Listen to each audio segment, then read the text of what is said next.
Oui, merci Monsieur le Président. Bonjour à ceux que je n'ai pas eu l'occasion de croiser aujourd'hui encore. Vous avez raison, le logement est le premier poste de dépense des ménages français. Ce n'est plus la mobilité, c'est le logement.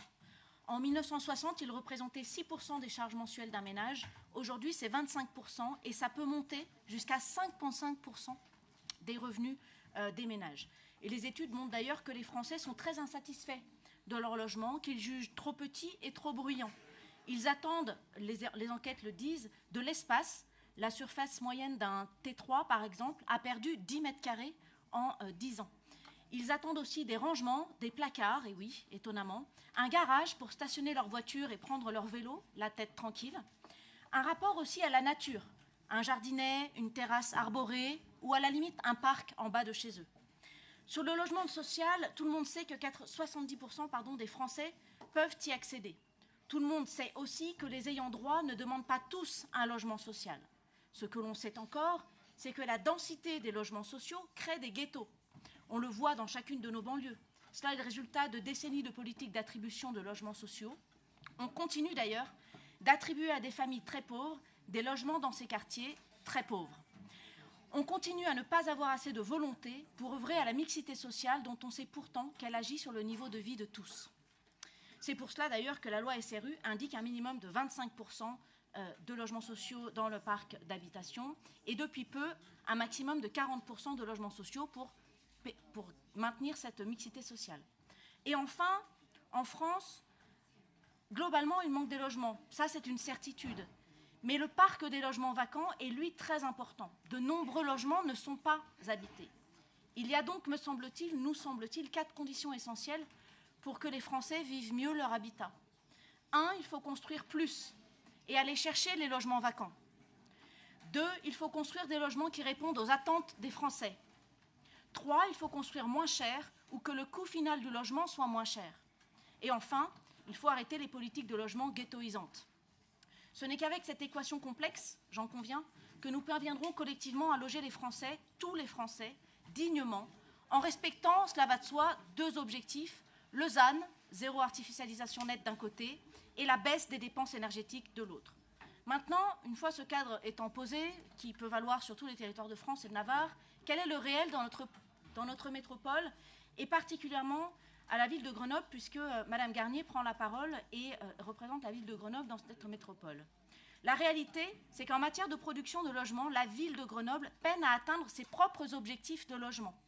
Entre 2017 et 2021, seulement 72% des objectifs sont réalisés à Grenoble en termes d'objectifs de production.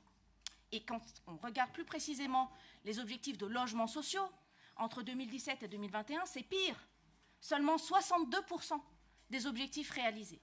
Donc moi, je veux bien qu'on vienne en conseil métropolitain faire de grandes leçons aux uns et aux autres, mais à un moment, commencez par agir là où vous avez vraiment du pouvoir de faire. Alors, qu'est-ce que ça veut dire? Ça veut dire qu'en 2021, par exemple, la ville de Grenoble n'a produit que 330 logements. Et bien sûr, Grenoble, encore une fois donneuse de leçons, n'atteint toujours pas son seuil de 25% de logement social. Donc moi, je veux bien qu'on se fasse, encore une fois, des leçons aux uns et aux autres de responsabilité et de grandes envolées lyriques, mais le réel est assez têtu, et en l'occurrence, depuis 8 ans, 9 ans aujourd'hui d'une majorité à Grenoble, le seuil des logements sociaux de 25% n'est même pas atteint. Alors, sur les logements vacants, je le disais tout à l'heure, dans la métropole, il y en a 18 000, Monsieur le Président, chers collègues, 18 000 logements vacants. Ayons une vraie action proactive sur ces logements vacants, y compris chez les bailleurs sociaux, qui ont beaucoup de logements sociaux vacants. Donc il y a vraiment, vous énervez pas, c'est vrai, donc on se calme. Voilà. Non, mais c'est la vérité, prenez la parole si vous voulez. On verra, voilà. C'est un débat. Merci, Monsieur le Président.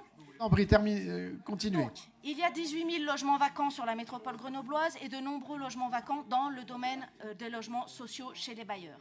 Il faut agir. Il faut agir.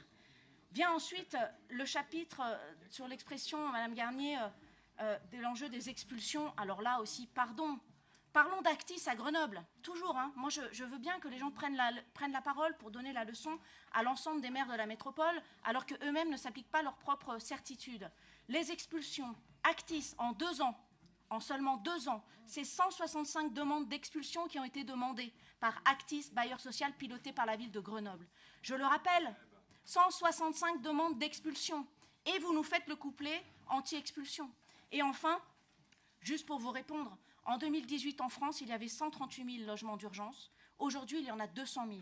Je ne suis pas en train de vous dire que ça suffit, mais c'est déjà une sacrée belle avancée. Merci.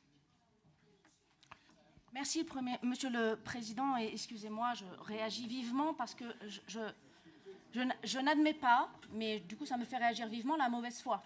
Donc je reprends la parole pour répondre à Monsieur Bejaji, que je sais évidemment, dont je sais évidemment le mandat actuel à Actis. Je vous remercie de cette précision.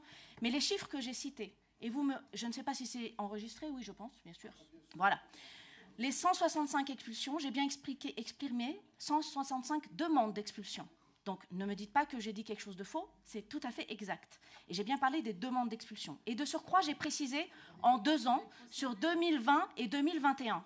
Or, cher Monsieur le Président, vous remarquerez comme moi que vous n'étiez pas président à cette époque et que la présidente d'Actis à cette époque était l'adjointe d'Éric Piolle, Elisa Martin. Donc, pilotée par Grenoble. Donc, vous pouvez expliquer ça dans tous les sens. Ce que j'ai dit est parfaitement exact. Et quand je parle des 18 000 logements vacants dans la métropole, c'est évidemment logement social et logement privé, tout confondu. Et qu'il y a... Ah, Madame Martin se réveille, bonjour. Et il y a une part de ces logements vacants sur 18 000 qui sont chez les bailleurs sociaux. Et je n'ai pas précisé, vous réécouterez mon intervention, que c'était particulièrement à Actis. Voilà, donc moi je veux bien qu'on réponde, mais soyez de bonne foi par rapport à ce que je dis vraiment. Merci.